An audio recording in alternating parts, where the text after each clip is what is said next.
Адамдар менен таанышканда, жолукканда, көрүшкөндө же кетип баратып бири-бирин карашканда биринчи ирет адам бетинин терисине, башкача айтканда, келбетине көңүл бурат. Ошол теринин тазалыгын жана сулуулугун камсыздаш үчүн элдер көптөгөн каражат коротуп келишет.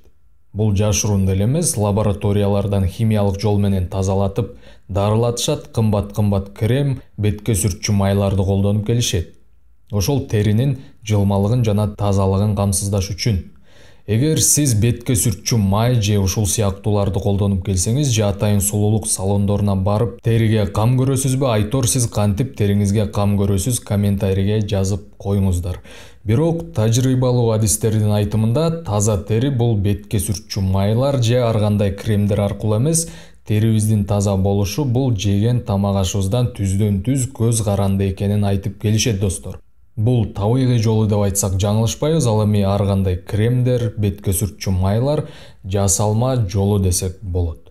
Ассаламу алейкум, сиздер менен Ден соолук каналы, сиздер менен кайрадан көрүшүп, амандашып жатканыбызга кубанычтабыз. Бул видеодо биз көрүүчүлөрүбүз үчүн сиздин териңиз жакшы көргөн азык түлүктөрдү чогулттук. Бул азык түлүктөр менен сиздин териңиз таза жана жагымдуу болот. Ошон үчүн бир кружка чай даярдап алып, видеобузду аягына чейин көрүңүз, абдан кызыктуу болот. Достор, сиз биздин каналга жазылдыңыз беле? Эгер жазыла элек болсоңуз, жазылып жана коңгуроону басып коюңуз. Мындай учурда сиз биздин бир дагы жаңы чыккан видеолорубузду өткөрүп жибербейсиз. Биринчи бул кызгылт сары же орусча айтканда оранжевый деп коет, жана жашыл түстөгү жер жемиштер. Буларга белгилүүлөрүн санай кетсек, мисалы таттуу кызгылт сары калемпир же болбосо перец деп коебуз, сабиз, ашкабак, сымалак жана башка ушул сыяктуу жемиштер жана өсүмдүктөр өзүнүн курамына бета-каротинди камтыйт. Бета-каротин теринин жаңылануусуна жол түзөт, башкача айтканда тери обновление болуп турат. Андан сырткары мындай жемиштерде көп өлчөмдө А витамини бар.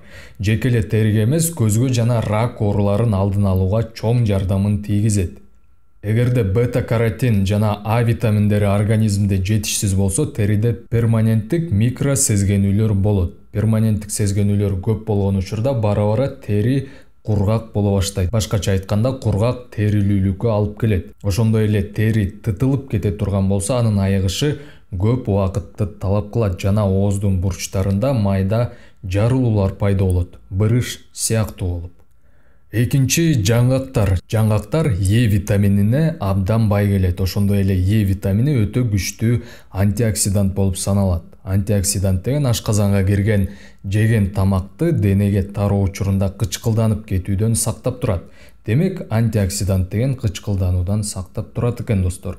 Е витамини теринин эскирүүсүнөн же карып кетүүсүнөн сактап турат. Ошондой эле ультрафиолеттик нурлардан сактап турат. Мисалы, күнгө жайында күйгөн учурда күндүн ашыкча ультрафиолеттик нурларынын өтүп кетүүсүнөн сактап турат.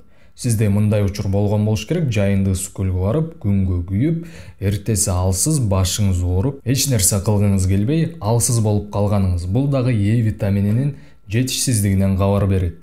Жаңгактардын арасынан Е витаминине эң бай жаңгак бул фундук болуп саналат. Ал эми бизге белгилүү болгон грецкий орех, бул биздин эле арстанбапта өскөн жаңгактар. Бул жаңгактар омега-3 витаминине өтө бай келет. Жана бул витаминдер дагы териге пайдасы абдан чоң.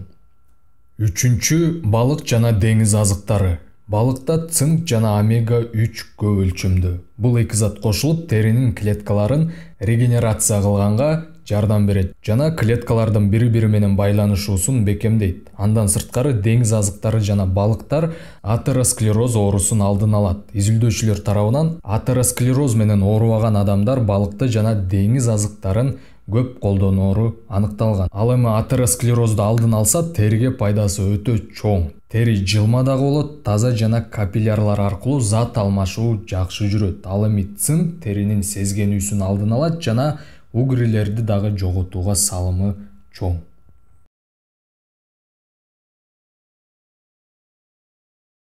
Кийинки суу. Суу терибизге эң маанилүүлөрдүн катарына кирет. Дененин көпчүлүк бөлүгү суудан турат.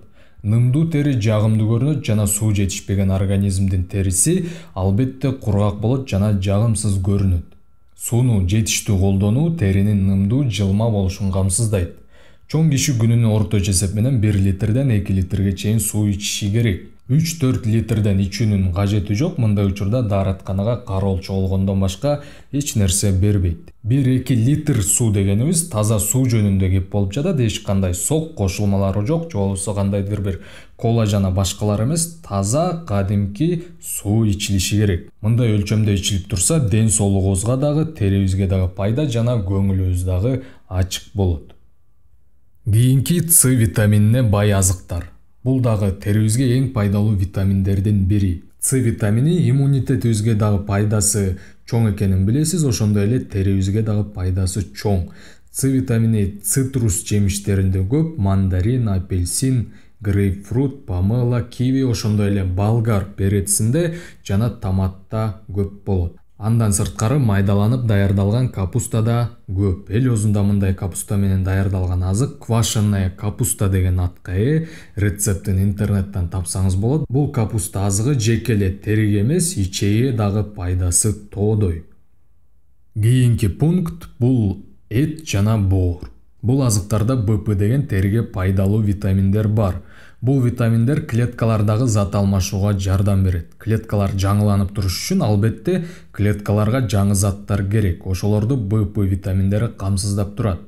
БП витамининин жетишсиздиги теринин кытыша берүүсүнө жана кургактыкка алып келет. Албетте БП витаминдери башка азык заттарда дагы бар, бирок эң көп бул эт менен боордо. Андан сырткары сыра көөрүткүчүндө дагы көп өлчөмдө, бирок көп сунуштабыз мындай көөрүткүчтү колдонгонго, жана дагы тепекте БП витаминдери көп өлчөмдө кездешет. Кийинки жалбырактуу жемиштер жана капуста. Квашеная капуста жөнүндө айттык, андан сырткары капустада К витамини бар. К витамини ошондой эле брокколиде, түстүү капуста же болбосо цветная капуста жана Брюссель капустасында бар. К витамини терини башкалар менен байланыштырып турган же болбосо соединительные ткани деп коет, ошолордогу зат алмашууну жакшыртат жана терибиздеги зат алмашуу дагы тез-тезден жүрүп турат. Негизи эле витаминдер сууда эрүүчү жана майда эрүүчү болуп бөлүнөт. Эстеп калуу оңой эле, майда эрүүчүлөргө 4 витаминдин түрү кирет. Булар Д, Е, К, А витаминдери. Бул сөздү ДК деп эле эстеп алсаңар болот. Эч качан унутпайсыз. Калган витаминдер сууда эрүүчү болуп саналат. Мына бул Д, Е, К, А витаминдери териге пайдалуу жана өз айтып тургандай эле майлуу нерселер менен чогуу колдонсоңор пайдасы алда канча көбөйөт. Мисалы ошол эле Д, Е, К, А витаминдери бар азыктарга өсүмдүк майын кошуп же жаңгактар менен бирге жесеңер, витаминдер жакшы эришине жана териге витаминдер бат жетишин камсыздайт. Достор, биз натуралдык кантип табигый жол менен тери жакшырат жана тазаланат айтып бердик. Комментарийге жазып коюңуз, сиз кантип териге кам көрөсүз? Балким сиз сүт менен жууйсуз, мындайларды дагы көргөм, тааныштарым кылып жатканын же чеснок менен сүртөсүзбү бетиңизди айтор? Кызыктуу процедуралардан жазып коюңуз, айрыкча бул айымдарда кездешет. Чоң рахмат достор, аягына чейин көргөнүңүздөргө. Видеодон кичине болсо дагы өзүңүзгө пайдалуу маалымат алдыңыз деп ойлойбуз. Кийинки видеолордон көрүшкөнчө сак саламатта, аман, ден соолукта болуңуз.